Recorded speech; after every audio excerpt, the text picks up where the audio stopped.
ପାରାଦୀପରେ ବିରାଟ ଅଜଗର ସାପଟିର ଲମ୍ବ ପ୍ରାୟ 15 ଫୁଟ ହେବ ବୋଲି ଅନୁମାନ କରାଯାଉଛି। ଗତ ରାତିରେ PPL township D type block ପଛ 16 ନମ୍ବର ଘେରି ପାଖରେ ରାସ୍ତା ଅତିକ୍ରମ କରି ଜଙ୍ଗଲ ଆଡ଼କୁ ଯିବାବେଳେ ଲୋକ ଏହାକୁ ଦେଖିଥିଲେ। ଟର୍ଚ୍ଚ ଆଲୁଆରେ ସାପକୁ ଚିହ୍ନିଥିଲେ, ତେବେ ସାପଟି କାହାରି କ୍ଷତି କରିନଥିଲା। ପ୍ରଥମ ଥର ପାଇଁ ଏହି ଅଞ୍ଚଳରେ ଅଜଗର ଦେଖାଯାଇଛି।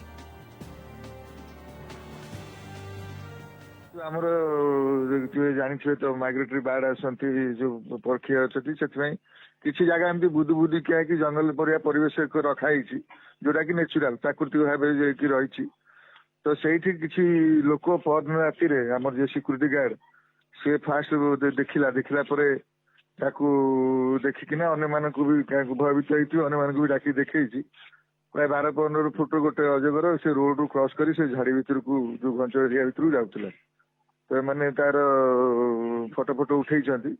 ତ ଆମେ ଅଲରେଡି ଯେଟା ଜାଣିବା ପରେ ମୁଁ ସାଙ୍ଗେ ସାଙ୍ଗେ କୁଜଙ୍ଗ ବନଖଣ୍ଡ ଅଧିକାରୀଙ୍କୁ କହିଛି, ସେମାନେ ଆସିକି ସୋମବାର ଦିନ ଦେଖିବେ, ଦେଖିକିନା ତାକୁ ଯଦି ଲୋକେଟ କରିପାରନ୍ତି, ବେଶୀ ଭିତରକୁ ନ ଯାଇଥାଏ ତାକୁ କରିକି ତାକୁ ସଂଗ୍ରହ କରି ତାର ବିଧିବଦ୍ଧ ବ୍ୟବସ୍ଥା କରିବେ।